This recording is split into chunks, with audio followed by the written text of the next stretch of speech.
graça e a paz do Senhor Jesus, amém? Estamos de volta aqui à nossa EBD, nossa caminhada na Epístola de Paulo aos Colossenses. E tenho certeza que tem sido uma experiência edificante para todos nós.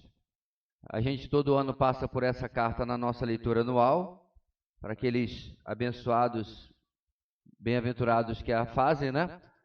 Mas é diferente estarmos gastando todos esses meses, todo esse tempo ao redor da palavra de Deus, né? Então, antes de mais nada, vamos orar para dar início à nossa aula de hoje e continuar o capítulo 3, agora do versículo 5 até o versículo 11.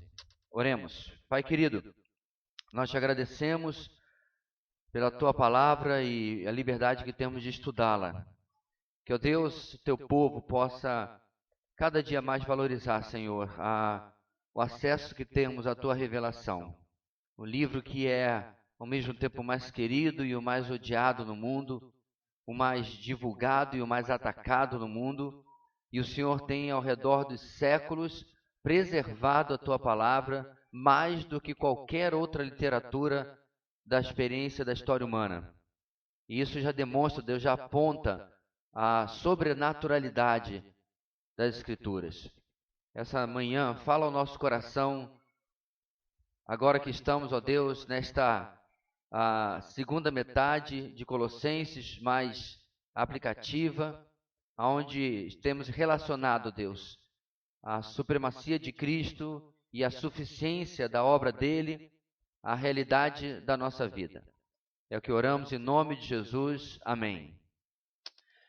Falando, irmãos, em essa correlação, como vocês sabem que têm acompanhado, nós vimos no capítulo 1 e no capítulo 2 aquilo que as pessoas geralmente gostam de chamar de teoria, mas na verdade é o embasamento teológico, o embasamento doutrinário sobre o qual Paulo vai escrever o que está a partir do capítulo 3. Isso comprova, meus irmãos, que para o cristianismo não basta fazer a coisa certa. Por que você está fazendo a coisa certa também é importante, certo? Eu estava ontem assistindo, né, porque eu vi uma propaganda de um evento da nossa denominação fora do estado, e aí eu vi um monte de nomes que eu confesso que eu não tenho familiaridade. E aí embaixo desses nomes tinham as suas credenciais e a instituição, a igreja da onde vinham. E curioso como sou, né, na era do Google, vamos dar uma olhadinha. Bem, acessei lá um dos links de determinada igreja, e a igreja falava que a sua missão é proclamar o evangelho, mostrando às pessoas o lugar de comunhão e de amizade e pai e tal. Não tem uma coisa ruim. Não tem nada ali que o ser humano normal não queira na sua vida.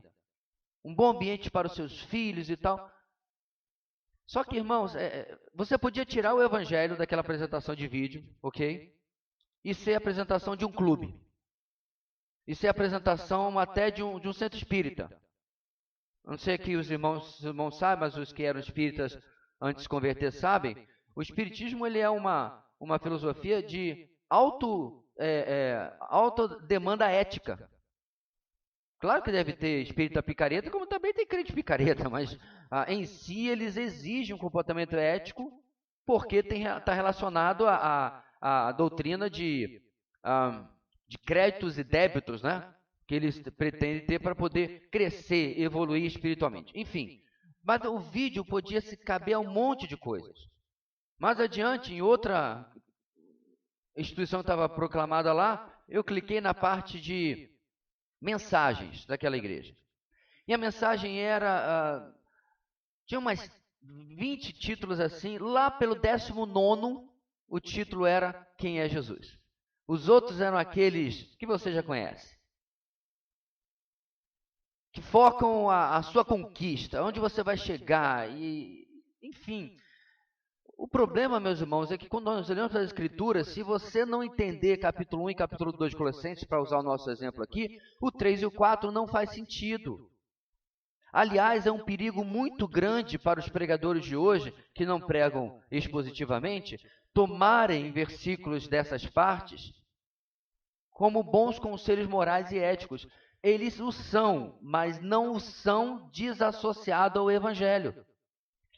Então, hoje nós vamos passar pelo versículo que diz, não mintam uns aos outros. Bem, isso aí, você não precisa ser crente para saber que é errado. O pior dos ateus ensina isso para o seu filhinho, né? Desde pequeno. Ateuzinho, você pegou o biscoito que o papai falou para não pegar. Nenhum ateu do mundo vai dizer, quando a criança diz assim, não, papai, não peguei. Depois descobri assim, nossa, como meu filho é bom, né? Ele mente para mim. Não. Porque ele pode ser ateu, mas não é burro. Então é claro, meus irmãos, que muitas dessas noções, elas são comuns à humanidade por causa do nosso próprio Deus, certo? A moral judaico-cristã tem um grande papel nisso, mas o meu ponto é que você precisa lembrar que nós estamos no capítulo que estamos, e inclusive vamos ler o começo dele antes de ler o texto de hoje. Vou pegar aqui a parte, porque não está no slide, para você lembrar que o versículo 5 em diante continua o pensamento. Desculpe, errei aqui. Virei a página errada do meu aplicativo. Continua o pensamento que nós vemos no 1 ao 4. Vamos relembrar. Portanto, ou seja, ele já está linkando, já está conectando com o capítulo anterior, tá? Porque o capítulo anterior fala que nós já morremos em Cristo. Portanto, já que vocês ressuscitaram com Cristo, continuação depois da morte, claro, procurem as coisas que são do alto, onde Cristo está sentado à direita de Deus. Mantenham o pensamento nas coisas do alto e não nas coisas terrenas, pois vocês morreram e agora a sua vida está escondida com Cristo em Deus. Quando Cristo, que é a sua vida, for manifestado, então vocês também serão manifestados com Ele em glória. Assim, aí chegamos no nosso texto de hoje. Você vê como Paulo vai ligando uma coisa com a outra? O portanto com o capítulo anterior e o contexto de hoje? Assim, você não precisa nem do grego aqui para compreender como que não tem como você separar o contexto, sabe? Tirar daí. Eu quero ressaltar outra coisa, meus irmãos, importantes, que a grande diferença é quando você tem, vamos supor, né? Você tem lá um ensino, de novo, usar do espiritismo, ou do brahmanismo, ou do hinduísmo, certo? Outro dia eu vi o camarada explicar do zoroastrismo, 3 pilares muito bons. Você dizer de maneira obtusa que nenhuma religião tem nenhum ensino bom, é uma ignorância. Eu vi os 3 pilares do zoroastrismo, e para o social, para o relacional, muito bom. Mas aí no próprio lugar que eu estava assistindo, o camarada falou assim, nem sempre a gente consegue. Bem-vindo ao Evangelho. Só que ele não está lá, ele não compreende que isso tudo que Paulo está colocando aqui não tem capacidade salvífica. É aí que está o ponto, irmãos. A maioria dessas religiões dão esses ensinamentos porque em obedecer esses mandamentos, em obedecer esses princípios éticos e morais, você vai alcançar o nirvana, você vai evoluir espiritualmente, você isso, você aquilo, você vai para o céu, né? Como muitos, entre aspas, cristãos acreditam. Você está compreendendo a grande diferença do que nós vamos ver aqui agora? Não há salvação praticando capítulo 3 e 4. Nós vimos, aula passada, retrasada, que você faz isto por quê? Porque você já morreu em Cristo e você já ressuscitou nele, que é o novo nascimento. Amém, irmãos? É preciso reafirmar isso sempre, porque o que tem de púlpito ensinando moralismo... Pastor, mas moralismo não é bom? O púlpito tinha que ensinar imoralismo? Não, você entendeu errado. Ensinar moralismo, irmãos, é fazer o certo pelo certo. Nós não fazemos o certo pelo certo. Nós fazemos o certo como uma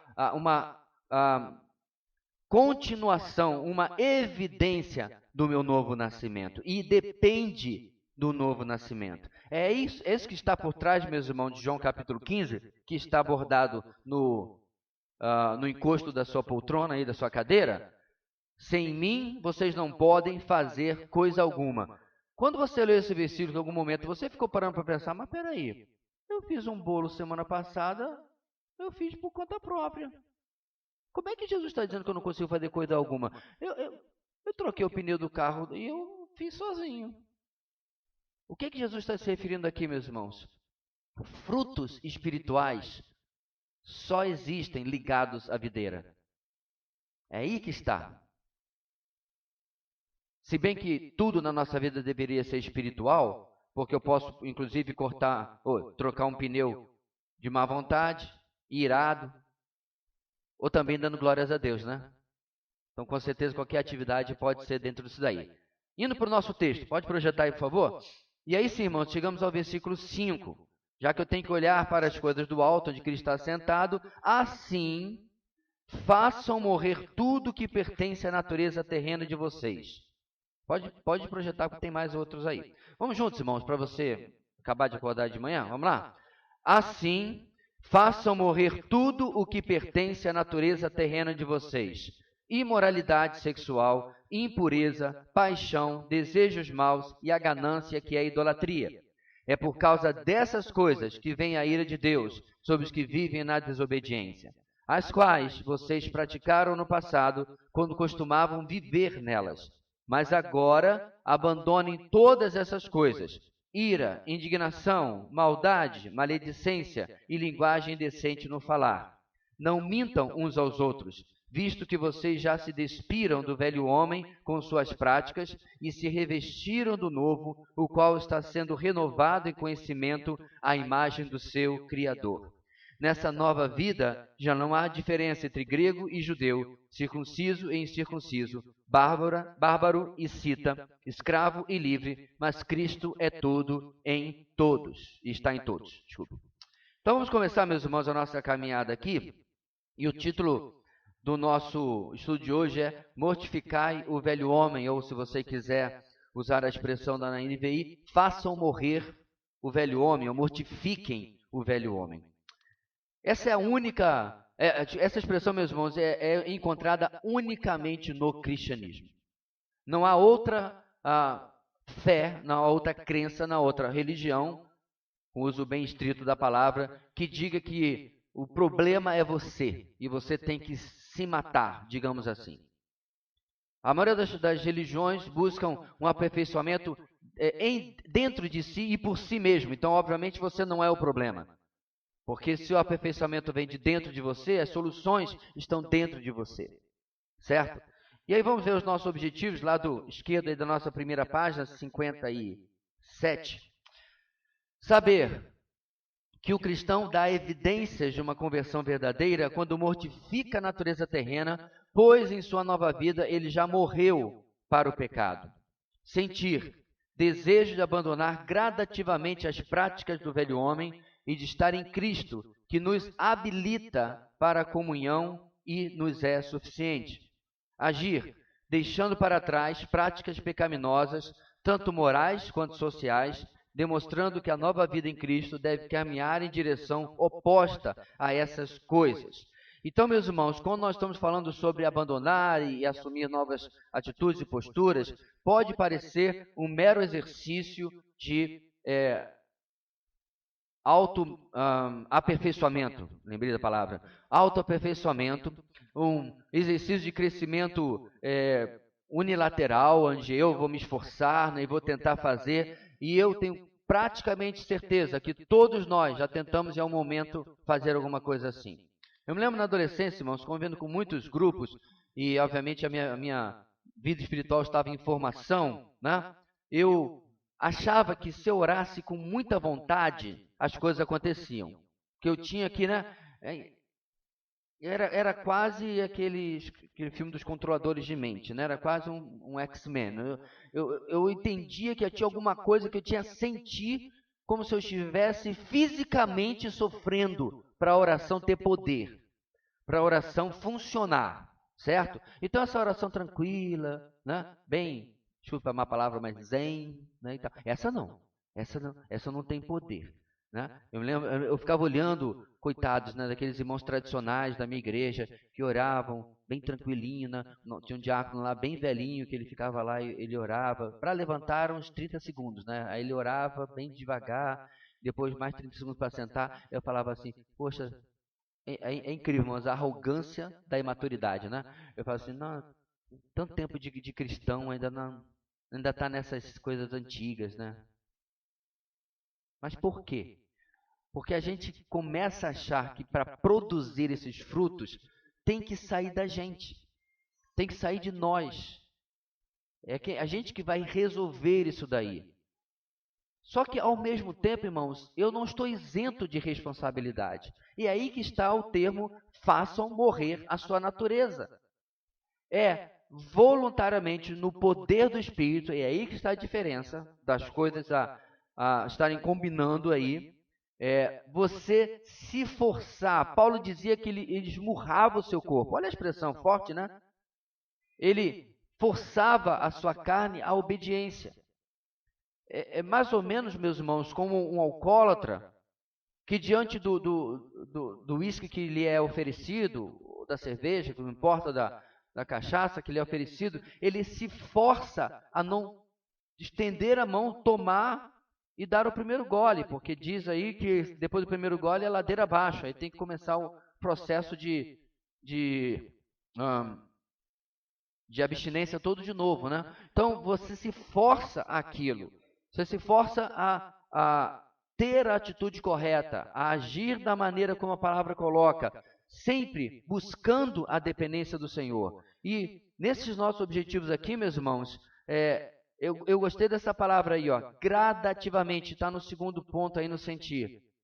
Porque existem coisas e áreas da nossa vida que nós vamos instantaneamente abandonar no momento da nossa conversão.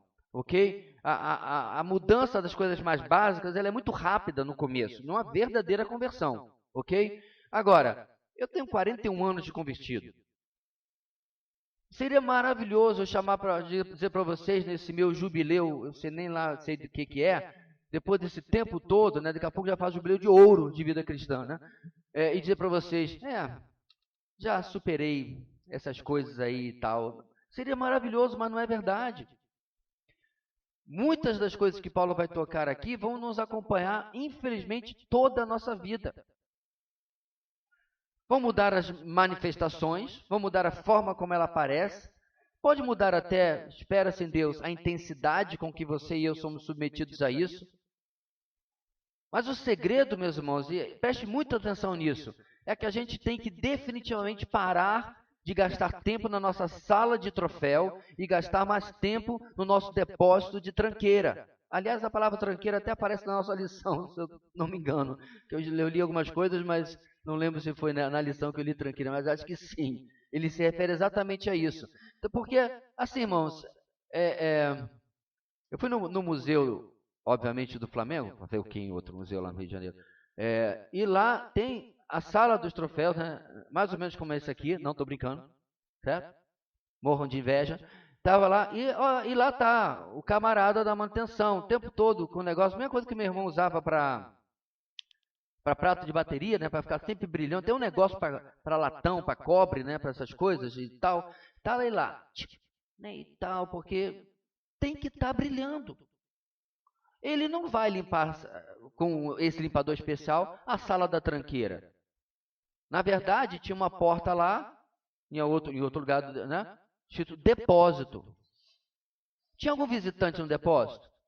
Eles cobravam ingresso para ir no depósito? Claro que não. Quem é que quer visitar depósito? Quem é que quer ver, de repente, onde está alguma coisa da decoração lá quebrado? Que alguém botou lá?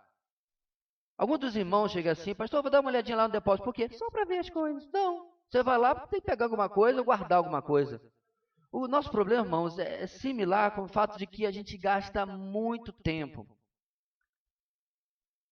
admirando-nos naquilo que nós somos dignos de troféu, vitoriosos, naquilo que nós estamos muito bem, naquilo que as pessoas geralmente dizem, nossa, o irmão é isso, aquilo, top nisso e tal. A gente gosta muito de olhar para nossas divisas.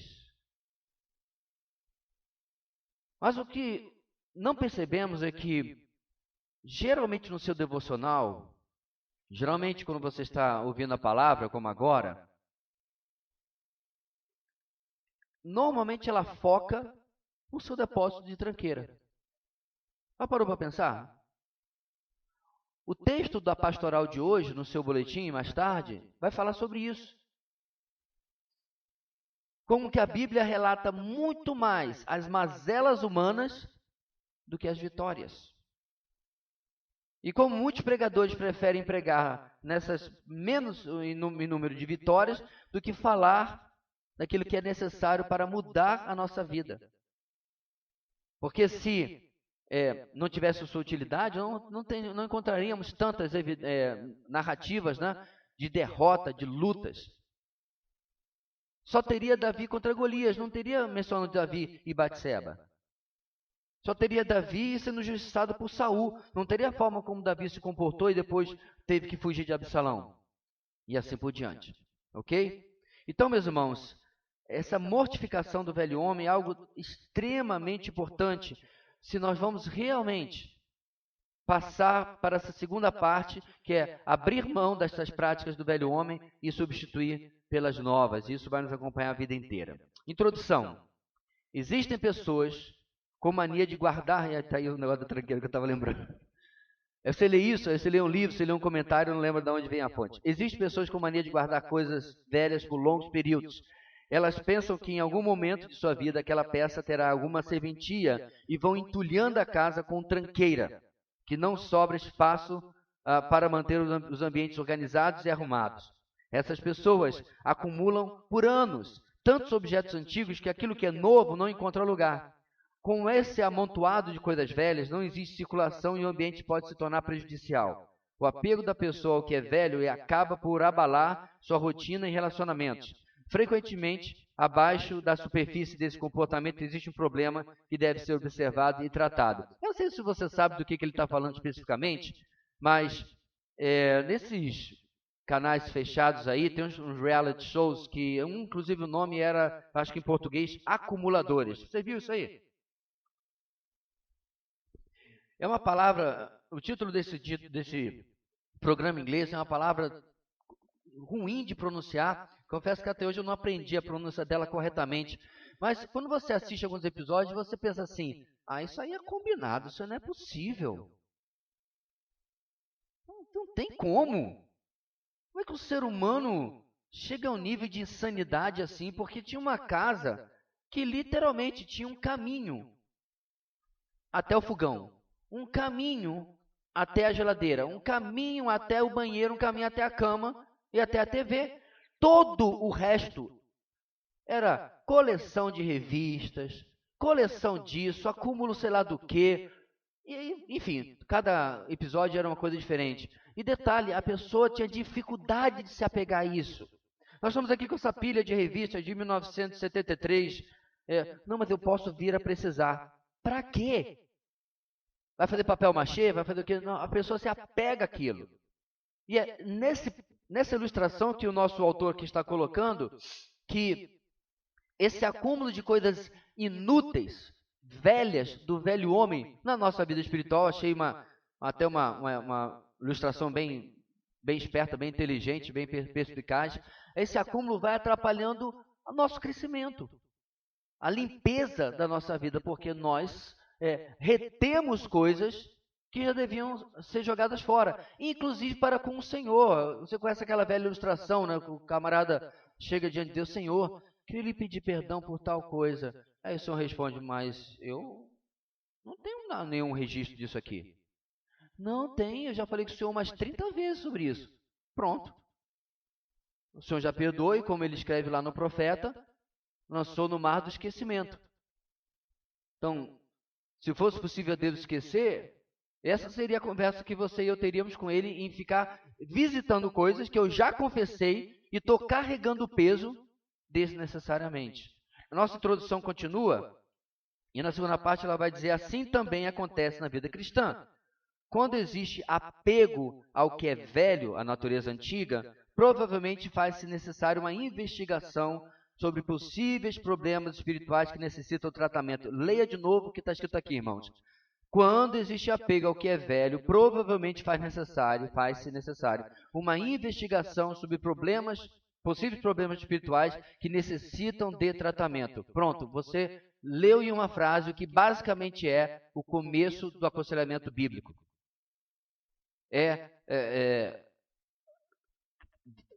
Desenterrar por que nós chegamos até aqui. Porque vamos supor que você seja uma pessoa que em segundos vai de 0 a 100 e a tampa da cabeça já começa a levantar com vapor que nem um desenho animado.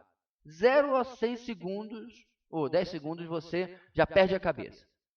Ok? Tem alguma coisa aí. Como eu tenho falado, irmãos, inclusive com os casais que estão em aconselhamento, essa sua reação não significa que as pessoas não tenham feito alguma coisa errada.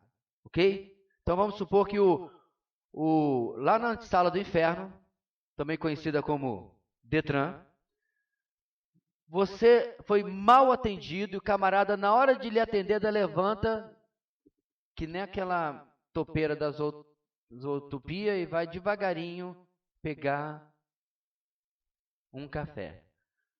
Você já está 40 minutos na fila, ou na senha, e o camarada levanta naquela coisa, aí volta falando no celular, rindo, combinando churrasco.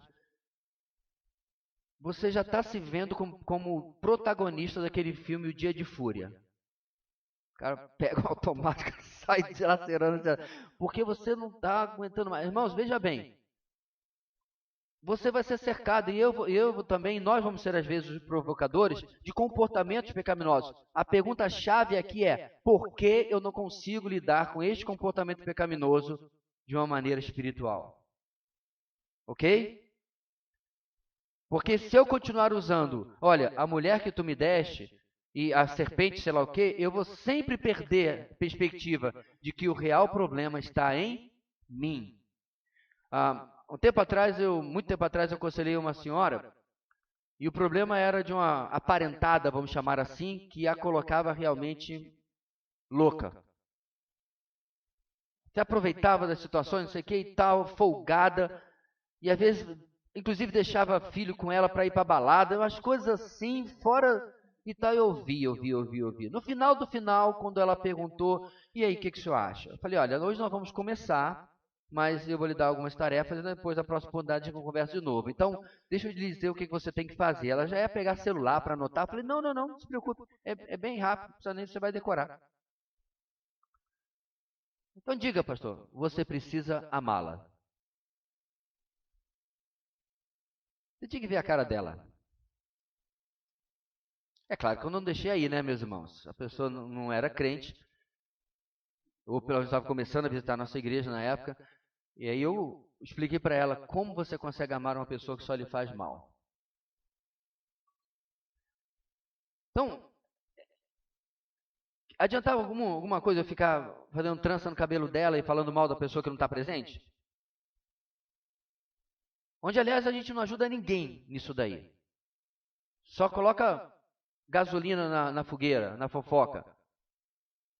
Eu disse para ela, olha, se você tivesse vindo aqui com a pessoa, nós trataríamos os problemas de um lado e de outro, como resolver isso daí e tal. Mas como quem está sendo aconselhado é só você, é isso que você tem que fazer. Isso não vai mudar o comportamento da outra pessoa. Vai mudar o seu. Vai mudar a sua vida.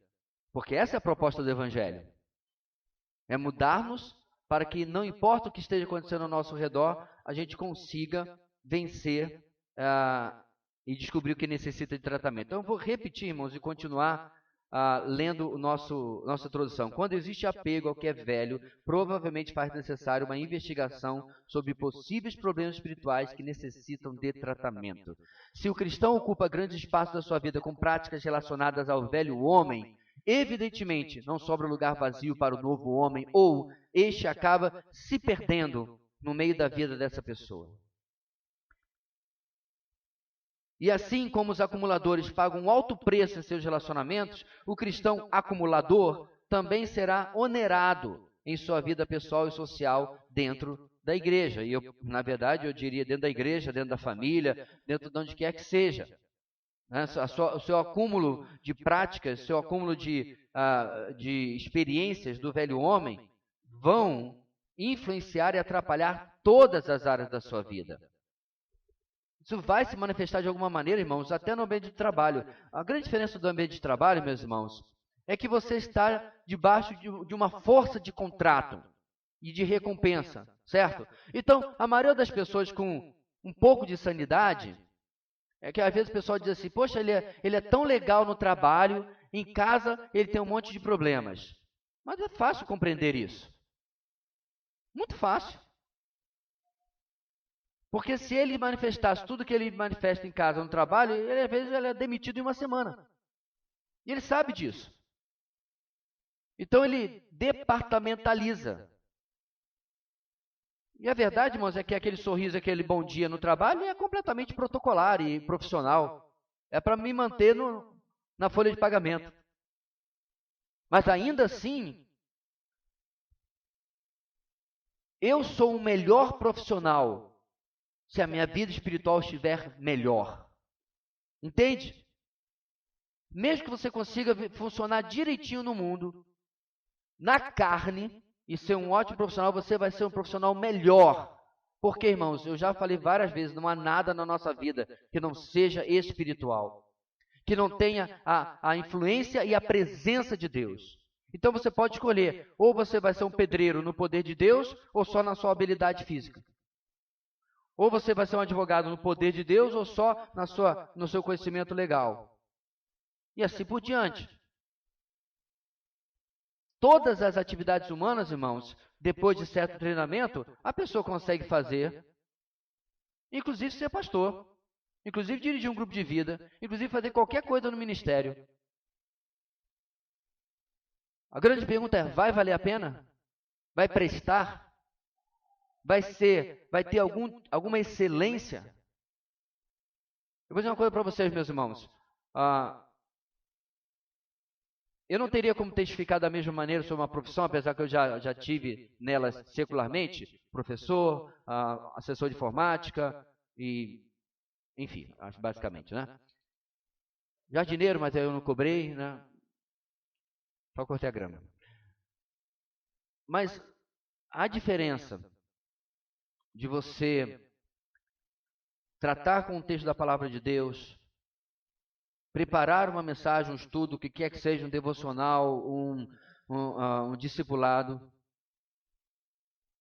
estando bem, na melhor medida do possível, e estando bem, na melhor medida do possível, é completamente diferente da alternativa.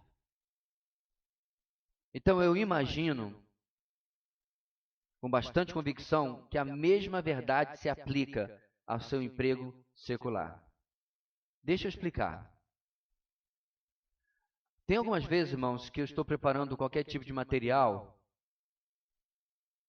e vem aquele insight, aquela clareza de escrever alguma coisa, que inclusive já vi os irmãos e funciona bem para poder divulgar a palavra, divulgar o trabalho da nossa igreja.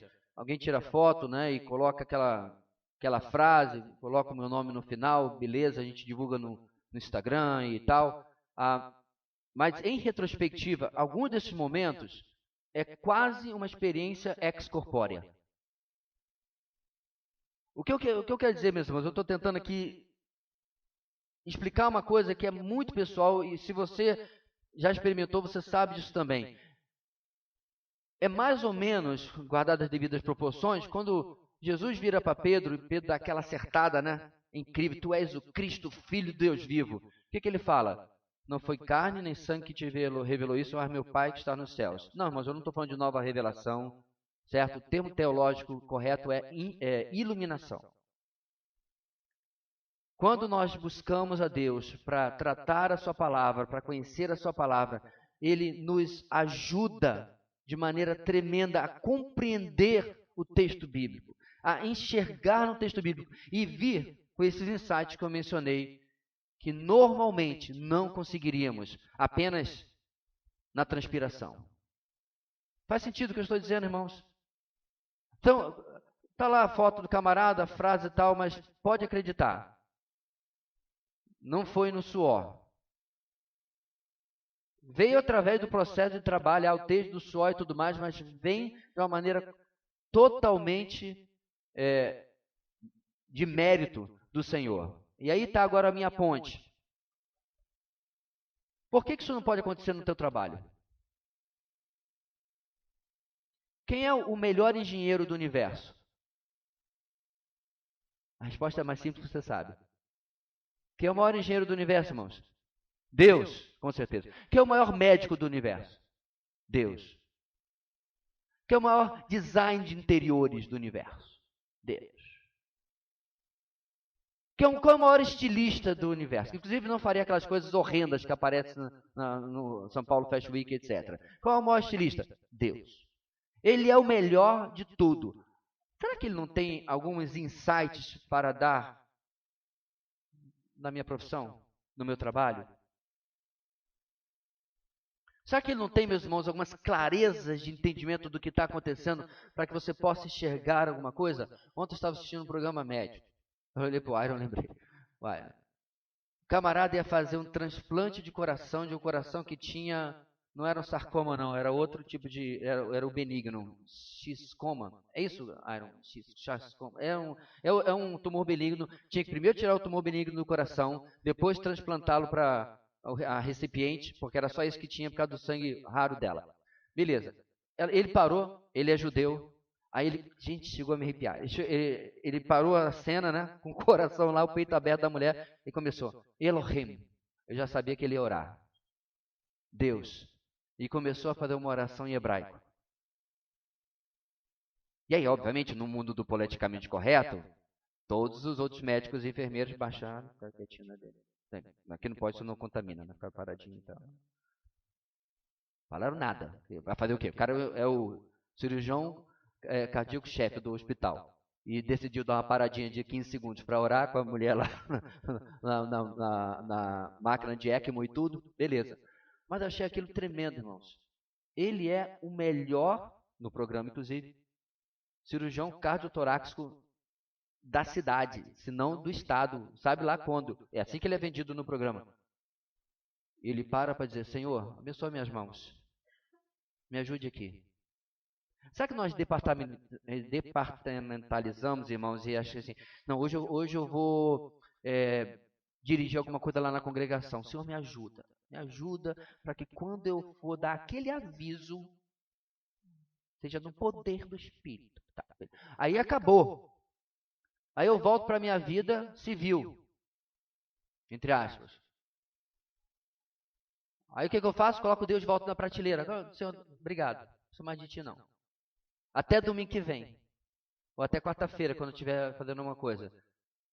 Precisamos compreender, meus irmãos, como o Senhor está entrelaçado, está preso com laços de amor dentro da nossa vida, em qualquer área que seja. Certo? Como você vê, por isso que aquilo que Paulo vai começar a tratar aqui não são atitudes desassociadas, divorciadas da presença e da ação de Deus na nossa vida. Vamos começar o texto, irmãos. Como diz Paul Washer, tudo isso aqui foi só introdução. Ponto 1. Exortação para abandonar por completo as práticas pecaminosas do velho homem. Versículo 5 até o 9a, repetindo. Assim façam morrer tudo que pertence à natureza terrena de vocês. Imoralidade sexual, impureza, paixão, desejos maus e a ganância, que é a idolatria. É por causa dessas coisas que vem a ira de Deus sobre os que vivem na desobediência, as quais vocês praticaram no passado, quando costumavam viver nelas.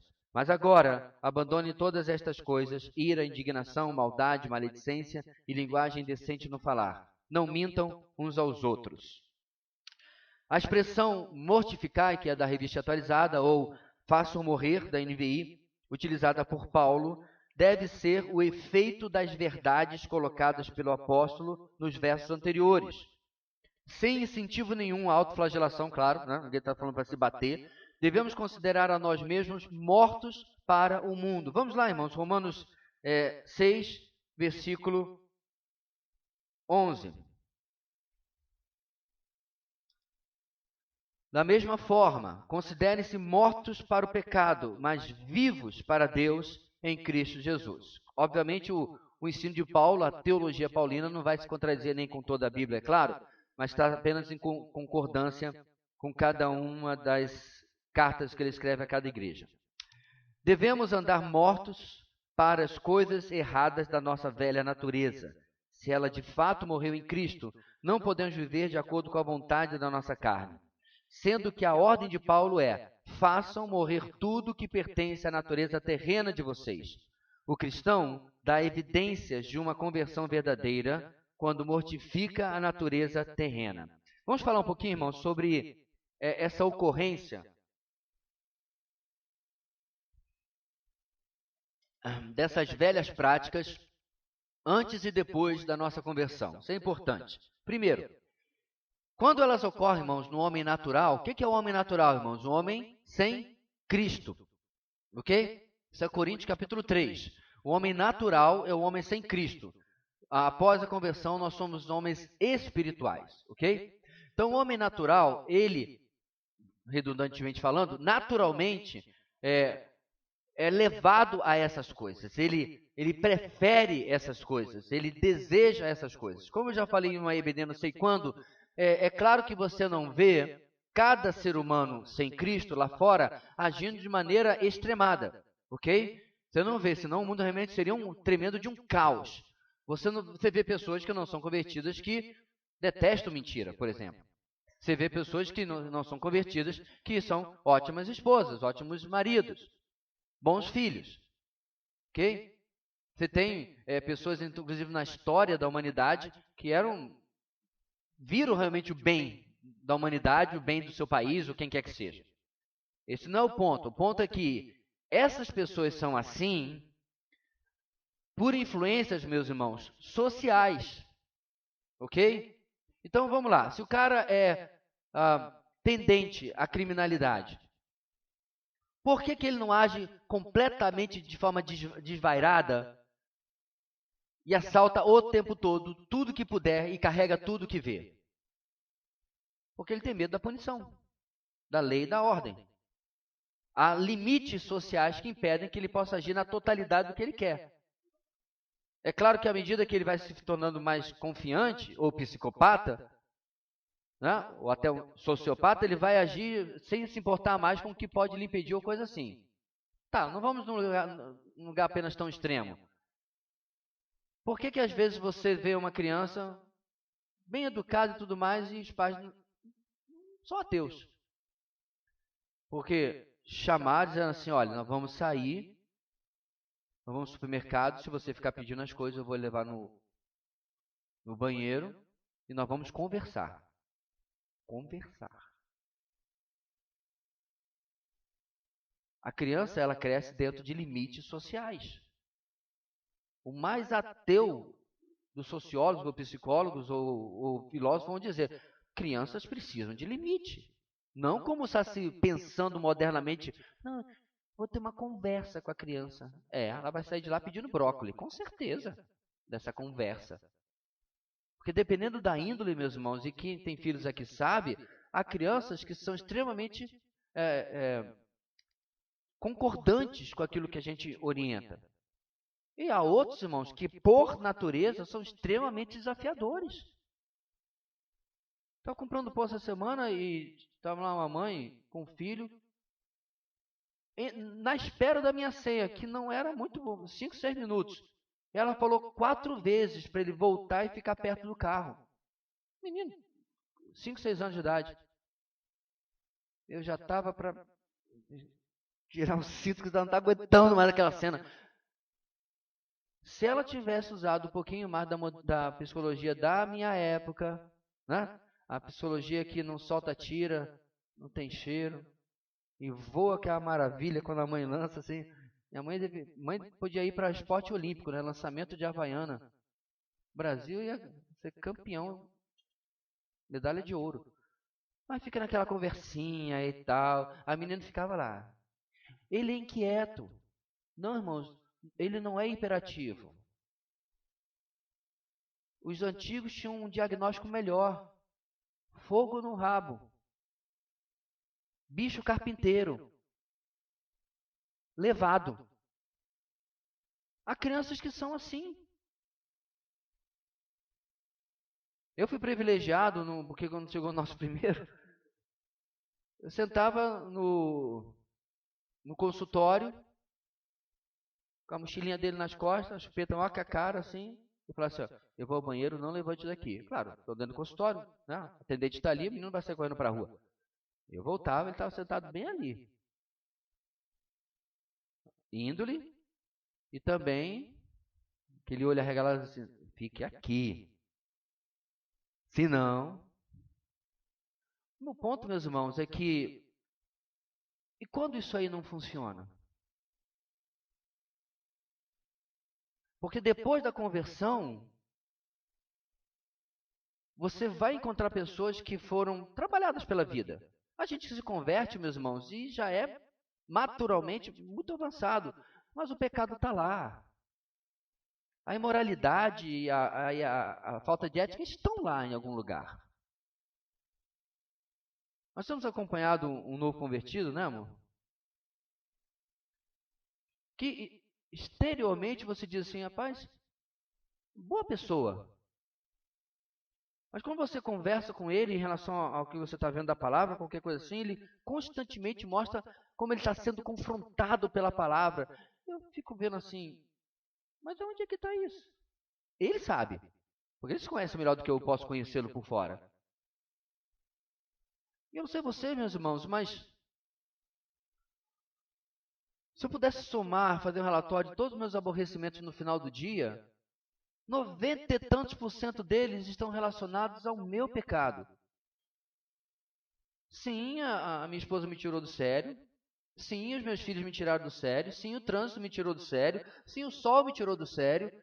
Mas a grande pergunta é, por que eu saí do sério? Porque provavelmente essas pessoas todas, menos o sol, porque ele é um ser inanimado, estão chegando ao final do dia também. O meu marido me tirou do sério, o meu pai me tirou do sério. Mas a pergunta continua, por que saiu do sério? Por que nós acumulamos essas reações pecaminosas do velho homem ao longo da nossa 24 horas? Nem 24, porque graças a Deus tem que dormir, né? Agora, a pior coisa do mundo, irmãos, é quando você peca. Você já pecou no sonho? Nossa, você acorda horrível. Já pecou no sonho? Falei, que desgraça de pesadelo é esse? Aí eu fiquei na dúvida, se eu tenho que pedir perdão por pecado de pesadelo? Isso que dá, irmão, ficar assistindo filme antes de dormir. Você fica reproduzindo as coisas. Eu sonhei, eu era o vilão do filme, da continuação, fazendo tudo de ruim que o camarada fazia. O ponto aqui, meus irmãos, é que são essas as tranqueiras que nós temos que tratar. Que fazer morrer. No texto que está destacado, irmãos, diz que essa é a nossa natureza terrena. Como é que começa mesmo o nosso capítulo 3? Busquem as coisas que são do alto. Olha só. Paulo até deu uma de João aqui, né? João que gosta dessas luz e trevas, alto e baixo. Mas ele deu uma de João aqui quando fala, busque as coisas do alto e faça morrer a sua natureza terrena, fazendo o contraste para aqueles que estão lendo. Continuando, irmãos, Paulo continua nos fazendo entender para quais pecados estamos mortos. Ele lista vários pecados que, por sua vez, faziam parte do velho estilo de vida, tanto dos colossenses quanto de cada um de nós, antes de recebermos a Cristo, como Senhor e Salvador de nossas vidas. Esses pecados atraem a ira de Deus e os mesmos não são mais compatíveis com a nossa nova natureza, que são, e agora nós vamos colocar isso. Deixa eu destacar uma coisa, irmãos, que o versículo 6 diz que por causa dessas coisas vem a ira de Deus sobre os que vivem na desobediência. Eu achei que o autor aqui deixou um pouquinho dúbio sobre quem vem essa ira. É muito importante salientar, meus irmãos, que eu e você não estamos mais debaixo da ira de Deus, ok? Isso não existe. João capítulo 3 diz que aquele que tem um filho tem a vida, mas aquele que não tem um filho, a ira de Deus sobre ele permanece. A ira de Deus foi satisfeita na cruz a respeito dos eleitos. Ok? Então, no momento da sua conversão, a ira é removida de sobre nós. Eu vou deixar isso bem claro. Mas aí é que está o ponto que Paulo está colocando aqui. Se antes da conversão, eu estou debaixo da ira de Deus por causa desses comportamentos, mas agora eu saí da ira de Deus, por que eu vou voltar lá? Essa é a razão, meus irmãos, porque Paulo constantemente cita listas de pecado. E a de Colossenses nem é a mais longa. Ok? Ela não tem o objetivo de ser exaustiva.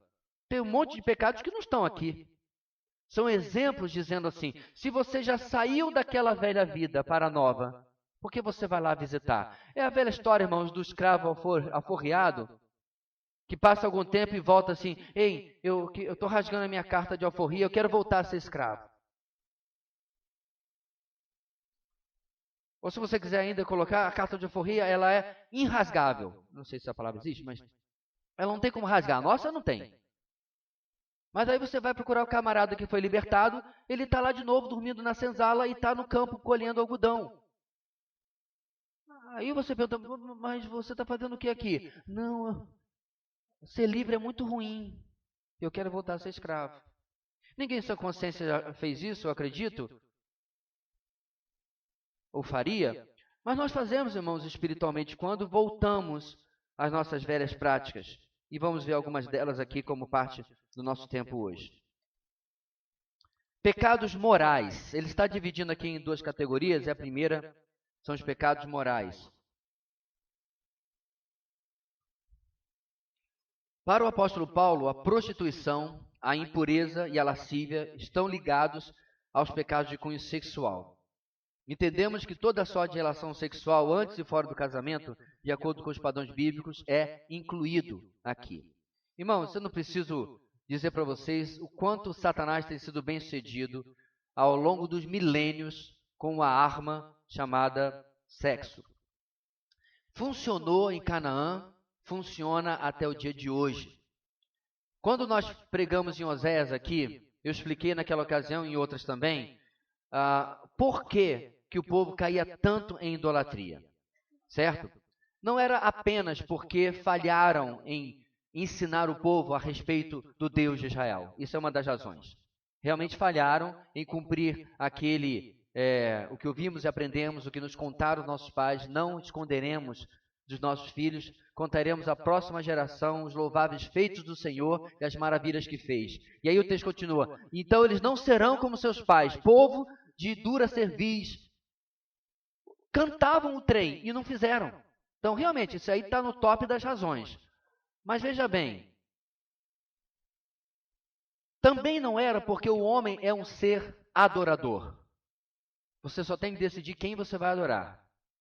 Até o ateu, ele é religioso. A religião dele chama-se ateísmo. Porque você precisa de muita fé para ser ateu.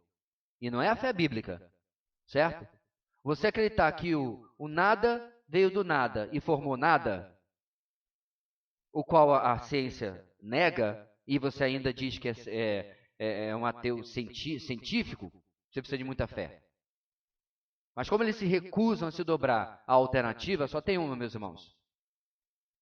Que um ser superior, inteligente e relacional nos criou e criou tudo que existe ex nihilo, do nada, porque a Bíblia literalmente diz que ele criou do nada. Então, como ele não quer se dobrar a isso, ele fica com a religião dele, ok? Então, a idolatria no Antigo Testamento em especial não se explica apenas porque o ser humano é um ser adorador. Existe, infelizmente, irmãos, uma razão mais pobre, mesquinha, mundana. Praticamente toda falsa religião no mundo antigo ligava sexo à adoração. Então você ia num templo de Astarote, ou de Baal, de que quer que seja. E lá você tinha prostitutos e prostitutas cultuais. Se você lembra bem, agora me falta, foi Judá? Um dos filhos de Jacó era viúvo na época. Em lugar de procurar uma esposa, ele procurou uma prostituta que encontrou na cidade. Lembra disso? Só que a prostituta era nora dele, que se disfarçou porque o sogro havia trapaceado e não dar um dos seus outros filhos para ela. Lembra da história? Vamos passar por ela, inclusive, que é um tanto no final de Gênesis. Agora eu não me lembro realmente se era Judá, mas acredito que era. Mas, enfim, um dos filhos de Jacó. Era Judá? Né?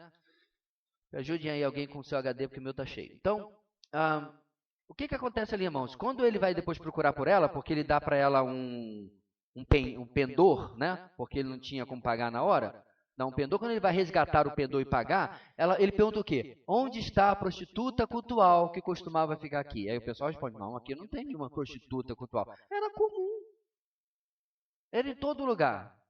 Esse não é ainda a época de Israel, porque nós estamos na época dos patriarcas, mas Satanás ele é muito astuto. Então ele relaciona uma coisa com a outra, meus irmãos, desde que o mundo é mundo. Isso é tão verdade, essa afirmação é falsa, porque tecnicamente a primeira profissão do mundo é agricultor e pecuarista, vamos chamar assim, né? Mas o pessoal chama inclusive a prostituição da profissão mais antiga do mundo. Não é verdade. Só lê a Bíblia. Mas o tanto é conhecido da cultura humana, da cultura popular, da influência disso no nosso mundo. Eu já narrei para vocês várias vezes, em 1990 eu ganhei o convite para a Feira do Automóvel, né, lá em São Paulo. E era a primeira vez que a Ferrari ia vir para o Brasil. Certo? Eu estava numa conferência missionária, em 1990, fiz amizade com os irmãos lá e tal, e alguém falou assim, olha, eu ganhei uns ingressos para a Feira do Automóvel, alguém quer e tal? Eu falei, eu quero, de graça, seja só na testa, de enfermeira cega, vamos lá. E aí fui. Gente, todo carro tinha uma modelo pendurada em cima dele. Todos. Agora, engraçado foi quando a gente chegou no stand da Ferrari. Tava lá a Dodoca lá, fazendo poses e tal, vestido longo, né? É um evento de classe, afinal de contas, lá e tal, fazendo poses. Aí os homens assim, moça. Ela, pois, né? Pode dar licença? E quer tirar foto da Ferrari. Justificável, muito compreensível. Brincadeiras à parte, irmãos. Mas por que elas estavam lá? Porque sexo vende. Tanto é verdade que foi proibido mulheres de biquíni, seminuas e propaganda de cigarro há muito tempo atrás. Vocês nem lembram disso, os mais novos. Muito tempo atrás. Foi proibido. E, eventualmente, depois foi proibido em absoluto propaganda de cigarro, né? Mas antes disso, eles começaram a restringir. Não podia mostrar que estava ligado a coisas que, de fato, vendiam, né? Sexo, nudez, sensualidade, esportes e assim por diante. E aí foram modificando as regras. E nós vemos um mundo, irmãos, que é assim. Quantas e quantas vezes você tem programas até bons, com boas histórias, que de 45 minutos de filmagem dá para você tirar 20, às vezes. Você tem que, se quiser assistir com o controle remoto da mão, agora vamos para o que realmente importa. Porque, infelizmente, essa é a índole do nosso mundo. As roupas hoje têm o objetivo principal de mostrar o corpo humano, particularmente das mulheres. Agora você deve pensar assim, poxa, pastor, na época de Paulo era que era bom, né? Não, irmãos.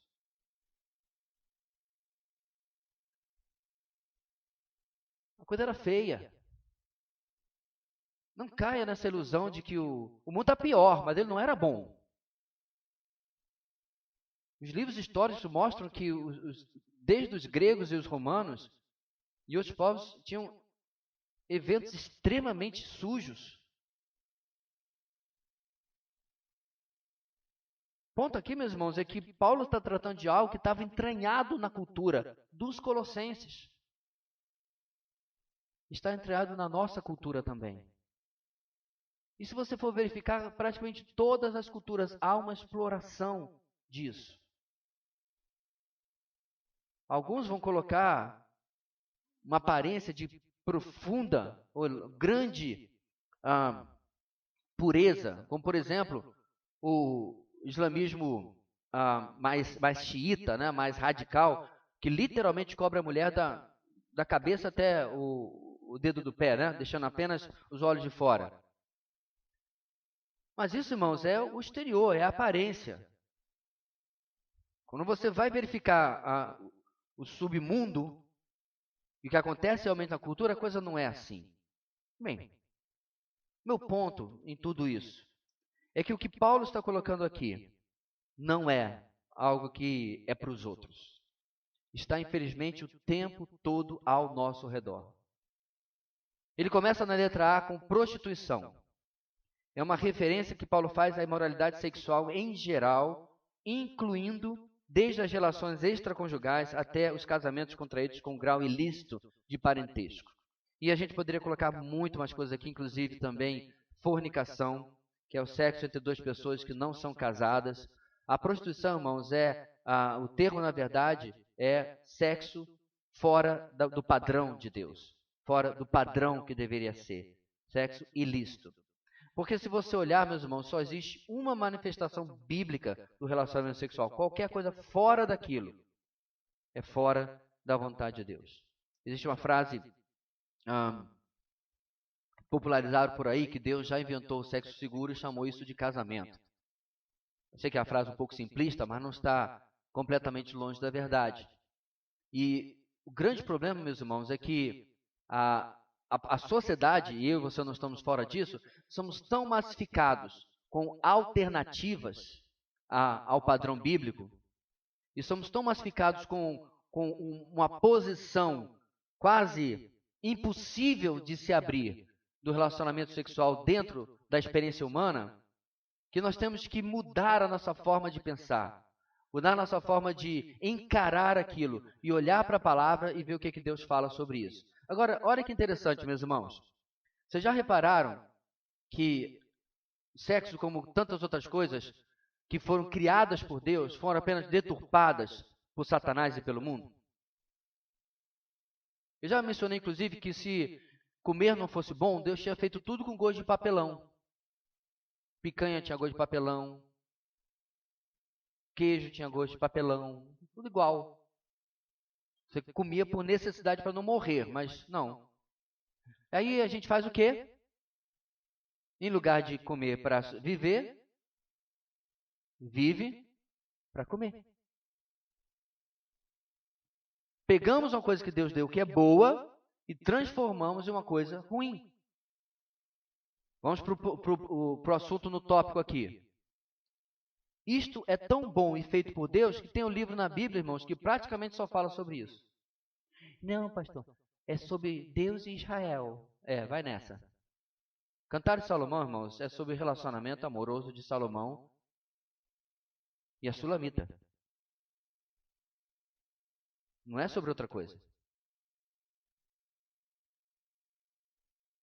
E ele possui, claro, lições espirituais ali, porque tudo é espiritual. Mas esse é sobre o que o livro fala. Aí o pessoal que é mais aliancista diz que, inclusive, é sobre Cristo e a igreja. Tá, acha ali Cristo e a igreja. Tem menor de idade, eu nem vou citar cantares aqui, mas leia o texto. Amor.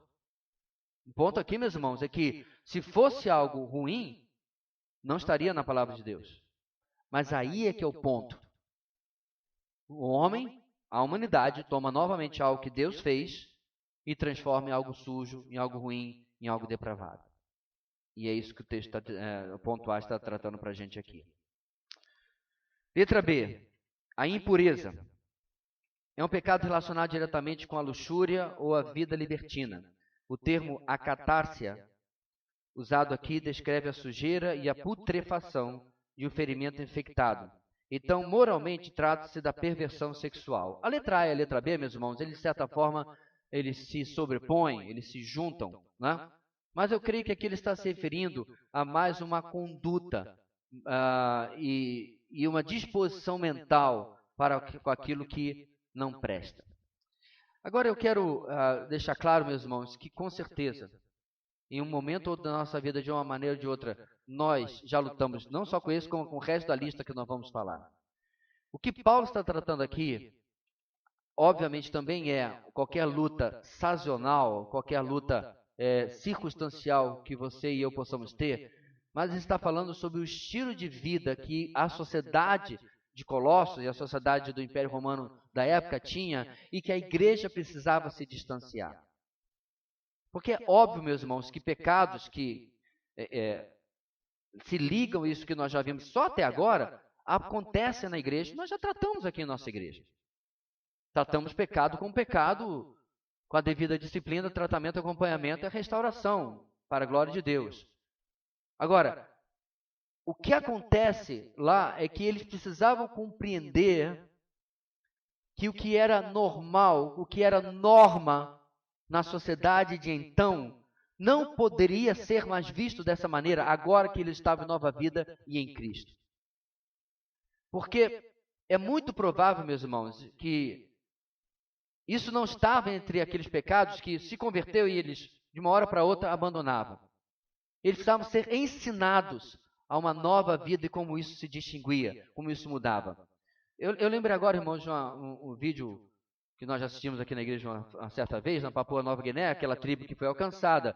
E os homens, eles praticamente só viviam bebendo, caçando e absolutamente mais nada. As mulheres faziam tudo, eram exploradas e eles não participavam da criação dos filhos. E aí o missionário falou que depois da conversão, muitas mudanças eram vistas nos homens. E para ilustrar isso, lá atrás, no fundo da cena que ele estava gravando, dando o testemunho dele, passa uma família com um homem, com um filho no ombro, mudando já o tipo de comportamento que o homem daquela etnia, daquela tribo tinha, certo? Sem contribuir com o auxílio dentro de casa. Mas ele também fala da necessidade que eles tiveram de ensinar a tribo, ensinar aqueles novos irmãos. Como eu falei, porque o comportamento não se muda assim. A grande diferença, meus irmãos, preste atenção, aí que está o problema, é que os colossenses em Colossos estavam nas primeiras décadas do cristianismo. Estavam no começo. E a parte daqueles que eram judeus e já conheciam a moralidade judaica do Antigo Testamento, esses gentios não conheciam nada disso. Presta atenção, esse não é o nosso caso.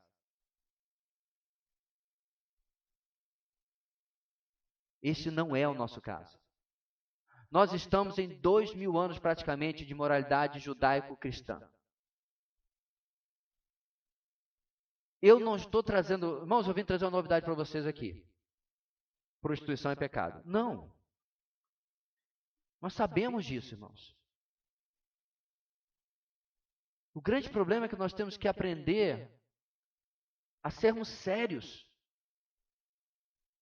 com a impureza. Inclusive pedir ajuda, se assim for o caso. Quando o Tiago fala, confesse seus pecados uns aos outros e orem uns pelos outros, a ideia aqui é aquele pecado ou comportamento que for, que eu não consigo vencer sozinho, eu preciso de um companheiro. Eu não tenho ideia, meus irmãos, se quem criaram esses programas para viciados eram cristãos ou não, mas eles tiraram o princípio da palavra. Talvez, um país como os Estados Unidos, né, que o cristianismo era tão divulgado ainda muito mais nas gerações anteriores, talvez tenha sido alguém criado na igreja. Mas a verdade é, irmãos, que quer seja num problema matrimonial, quer seja um problema individual, quer seja um problema familiar, nós passamos aqui meses, semanas, meses no curso de autoconfrontação falando sobre a necessidade de compartilhar os nossos problemas e pedir ajuda. É claro, com as pessoas certas, né? Vai pegar lá no grupo de vida e vai abrir a sua intimidade ou coisa parecida. Não é isso que ninguém está falando. Mas você aprender que a sua luta não precisa ser levada sozinha. Porque, como eu disse, absolutamente nada do que Paulo está falando aqui, meus irmãos, é novidade para nós no século XXI. Talvez, para alguns irmãos lá em Colossos, quando os irmãos estavam lendo essa carta para toda a igreja, talvez alguns tenham dado uma olhadinha um para o outro assim, e não sabia.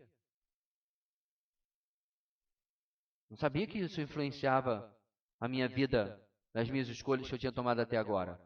e precisava aprender sobre isso também. Letra C, ainda no mesmo campo, na mesma linha de pensamento. Paixão e lascívia, letra C. É um impulso, às vezes incontrolável, que não sossega até que seja satisfeito. Trata-se da pessoa que tem fraqueza sexual e acaba sendo dominada por esse desejo.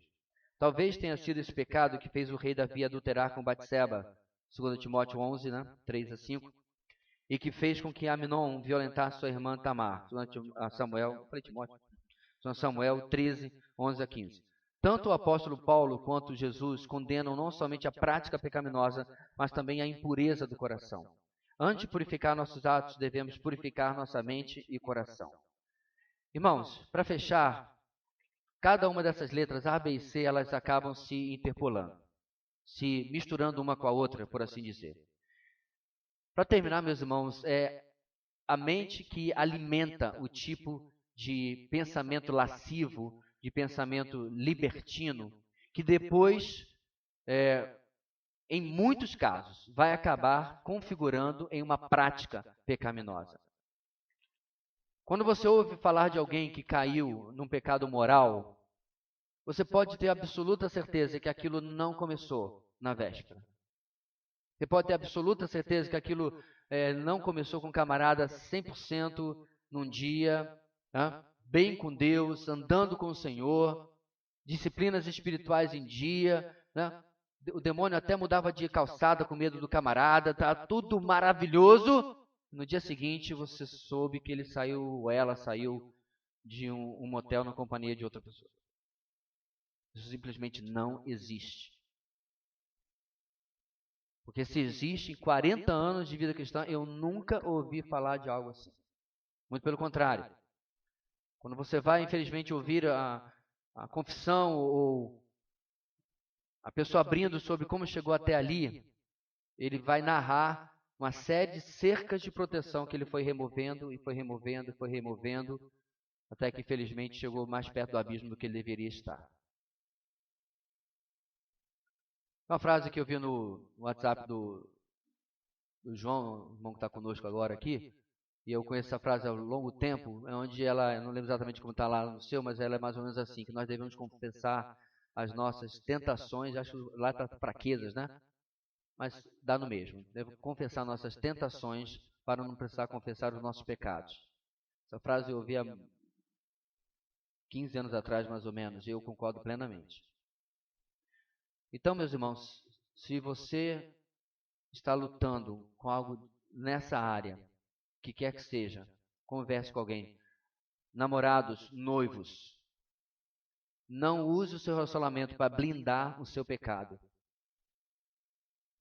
Procure ajuda. O grande problema do pecado sexual, meus irmãos, é que, particularmente quando ele envolve outra pessoa, especialmente quando os dois são cristãos, é que você tem aí aquilo que, inclusive, na disposição legal da lei dos homens, piora, porque é quadrilha. Você se juntou para cometer o crime.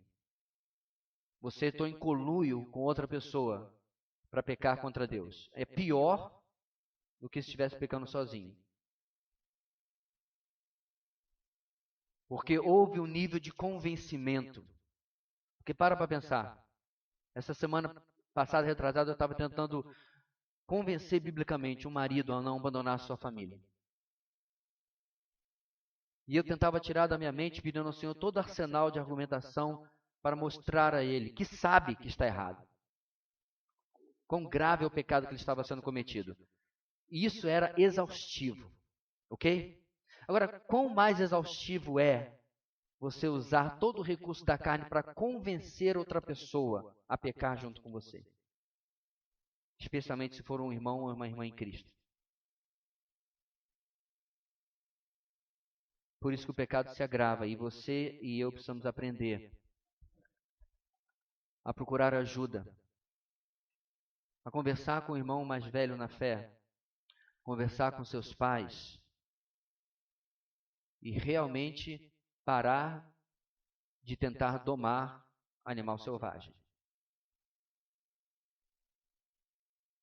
Ele é selvagem. Ele não vai reagir de outra maneira. O pecado não pode ser domesticado, ele não pode ser tratado com misericórdia, ele não pode ser tratado com doçura e compreensão. O que se faz com o pecado mesmo, meus irmãos? Mortificar? Fazer morrer? É a alternativa que Paulo é impiedoso com o pecado. Ele diz, é só isso que você pode fazer, matá-lo. Caso contrário, inclusive como já disse um puritano no passado, se você não matá-lo, ele vai lhe matar. Na semana que vem, irmãos, no ponto 2, 1.2 ainda, né, nós vamos partir para os pecados sociais, ok? E certamente o que vai acontecer? Uma parte de nós aqui hoje está olhando para aquilo que nós falamos até agora e está assim, eu não consigo compreender como alguém tem problema nessa área. Semana que vem a gente vê se você vai continuar pensando assim. Oi? Ah, sim, sim.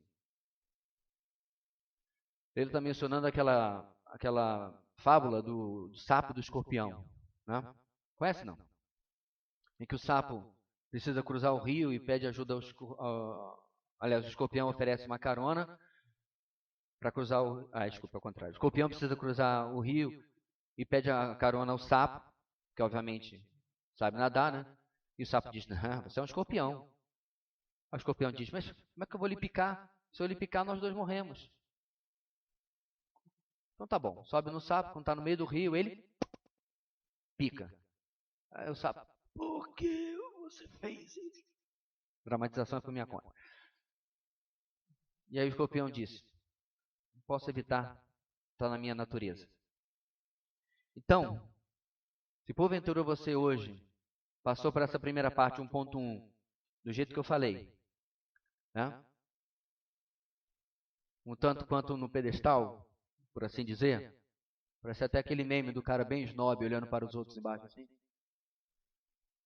Semana que vem a gente vai falar sobre ira, maledicência. Paulo é muito, muito inteligente, meus irmãos. É o espírito, claro, né? Mas ele vai de um espectro da experiência humana até o outro e cata praticamente todo mundo.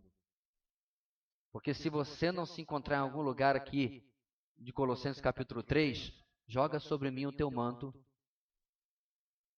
e ore por mim. Quando você estiver sentado à direita da direita de Deus no mínimo. Porque não é a verdade, né? Vamos orar, irmão. Semana que vem a gente continua. Pai querido, muito obrigado pela tua palavra. Muito obrigado, Deus, como ela nos admoesta, nos exorta e como precisamos, ó Deus, dela para nos colocar realmente no caminho da santificação. Deus, nós pedimos misericórdia sobre nossas vidas, graça, porque nós vivemos em um mundo que apenas catalisa cada vez mais a carnalidade e a pecaminosidade que já habita em nós. Que nós possamos, ó Deus, aprender com a sabedoria do alto como a interromper esse processo, como a cancelar isso que o pecado faz, para que as nossas vidas, ó Deus, possam realmente viver e andar em santidade. É o que oramos em nome de Jesus. Amém.